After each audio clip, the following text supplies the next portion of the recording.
अस्सलाम वालेकुम रहमतुल्लाहि व बरकातुहू। दोस्तों, आज की हमारी वीडियो चाय के मतलब है। चाय के मतलब हम थोड़ी सी गुफ्तगू करेंगे कि ये चाय कहाँ से आई है, किस तरह ईजाद हुई है और किस तरह इसका जो है ना वो लोगों के पास इसका रुझान हुआ है।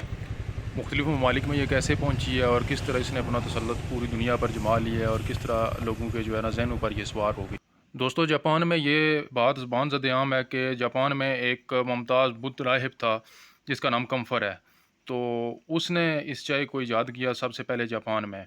और वो अपने जो उसके अपने जो थे उसके जो शागिर्द थे, अपने शागिर्दों को भी और ख़ुद भी वो इसको इस्तेमाल करते थे नींद को भगाने के लिए। क्योंकि राहिब तो नफ्स कशी करते हैं, भूखे प्यासे रहते हैं और बैठे रहते हैं, ध्यान ज्ञान करते रहते हैं।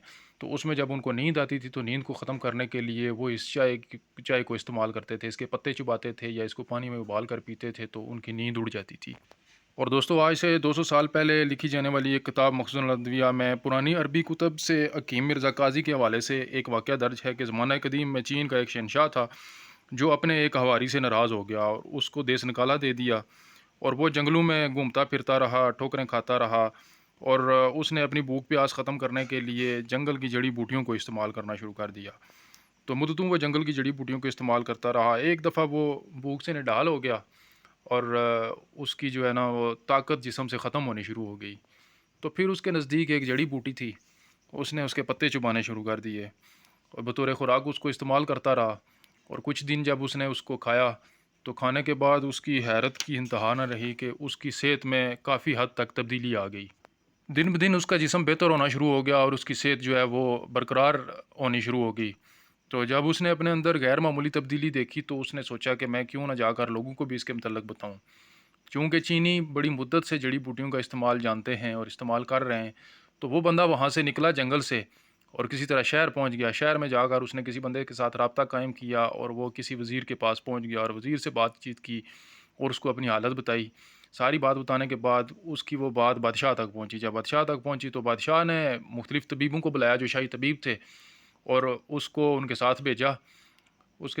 और जाकर उन्होंने उस जड़ी बूटी का तज्ज़िया किया। जब तज्ज़िया किया उस पे उन्होंने रिसर्च की, जब लोगों पे इसको इस्तेमाल किया, तो जिस तरह उसने उसके असरात बताए थे चाय के, उसी तरह के असरात जो है ना दूसरे लोगों पर मुरतब हुए।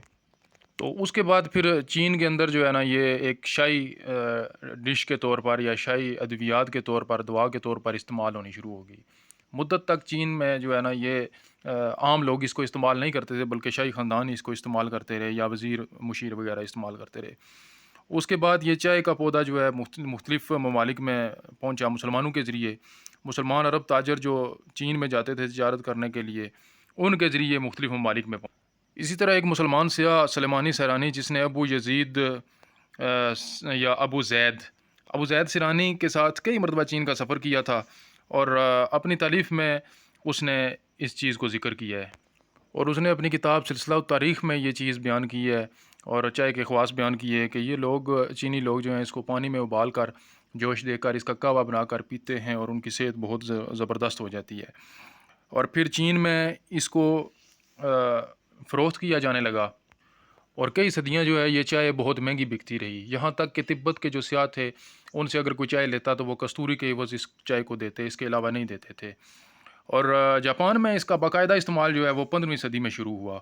उसके बाद मंगोलिया के हुक्मरान जो हैं उन्होंने अपने तोहफ़ा के तौर पर इसको ना रूस भेजा और रूस के जो शहनशाह थे, बादशाह थे, उनको भी ये बड़ी पसंद आई और उन्होंने भी इसको एक अपने मुल्क में शाही शाही मशरूब का दर्जा दे दिया। 16वीं सदी ईस्वी में पुर्तगाल के लोग जो थे वो यूरोप में इस चाय को लाए और 1635 में ये चाय पहली बार पेरिस में पहुंची और वहाँ के हुक्मरानों के दिल में भी इसने घर कर लिया और शाही बागात में इसकी काश्त होने लगी। उसके बाद जब अंग्रेज़ हिंदुस्तान में आए तो हिंदुस्तान में फिर अंग्रेज़ों ने इस चाय को मुतारफ़ कराया और अंग्रेज़ों ने मुतारफ़ कराया और फिर लोगों ने इसको अपना एक मशरूब बना लिया आहिस्ता आहिस्ता। पहले तो ये कहवा के तौर पर इस्तेमाल की जाती थी, उसके बाद इन्होंने इसके अंदर दूध डालना शुरू किया, दूध डाल के फिर इसकी चाय बनाई, चाय बनाकर फिर लोगों ने पीनी शुरू की और इसका ऐसा चस्का पड़ा जो आज तक लोग जो है ना इसको नहीं छोड़ सके, बल्कि कोई भी ज़ियाफ़त ऐसी नहीं है जो इसके बगैर मुकम्मल हो। और जिस वक़्त तक ये चाय जो है वो एक दवाई के तौर पर इस्तेमाल होती रही उस वक़्त तक तो ठीक था, लेकिन जिस वक़्त ये कौमी मशरूब बना और कंपनियों के हत्थे चढ़ी, तो उसके बाद जो है ना اس چائے کے جو ہے مضر اثرات جو ہیں سامنے آنے شروع ہو گئے۔ تو دوستو آج کے لیے اتنا ہی، انشاءاللہ اگلی ویڈیو میں ہم انشاءاللہ اس کے متعلق مزید گفتگو کریں گے، کیونکہ اگر مزید گفتگو کی گئی تو ویڈیو کافی لمبی ہو جائے گی۔ تو دعاؤں میں یاد رکھیے گا۔ جزاک اللہ، اللہ حافظ۔